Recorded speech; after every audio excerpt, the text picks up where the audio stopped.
బట్టి ప్రార్థన చేయించడం, ఆ పేరుని బట్టి నీ బిడ్డను మీరు దీవించి ఆశీర్వదించి నాయన నీకు వందనాలు.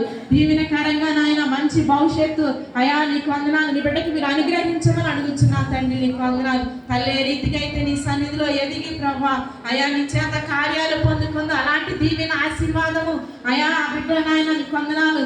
అయా బిడ్డ మీ నాయన ఆ రీతిగానే పొందుకోవడానికి నీకు అనుగ్రహించమని, కుటుంబానికి కూడా మీరు బలపరచండి, మంచి ఆరోగ్యాలు మీరు దయచేయమని యేసయ్య పరిశుద్ధ నామములో అడిగి వేడుకొంచున్నాము తండ్రి, ఆమేన్.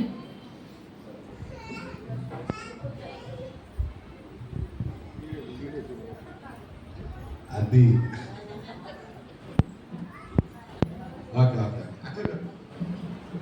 తండ్రి యొక్కయు కుమారుని యొక్కయు పరిశుద్ధాత్మ నామములో మునిపల్లి రఘు రాధాను దేవుడు ప్రేమించినటువంటి కుమార్తెకు నోయా గ్రేస్ నామకరణం చేయడం జరిగింది. అందరూ కూడా గమ్యంగా చెప్పకుండా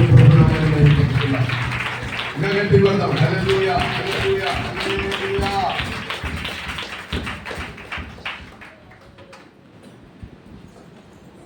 నోయా గ్రేస్. హలో, ఒకసారి అందరూ కూడా మూడుసార్లు చెప్పండి నోయా గ్రేస్ అని. నోయా కాదు, నోయా గ్రేస్. మరోసారి మరోసారి.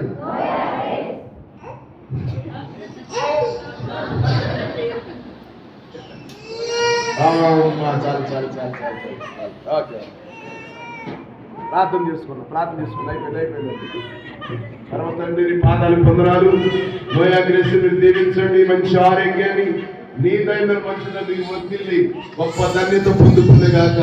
తన జీవితంలో మంచి ప్రయోజకురాలయ్యి తల్లిదండ్రులకు ఆశీర్వాదకరంగా అనేక మందికి దీవెనకరంగా మాట్లాడు కృపను మీరు దయచేయమని, తల్లిదండ్రులు కూడా బిడ్డను బట్టి సంతోషించి గొప్ప దీవెన పొందుకోవడానికి కృపను మీరు దయచేయవచ్చు. యేసు నామమున అడుగుచున్నాము తండ్రి, ఆమేన్.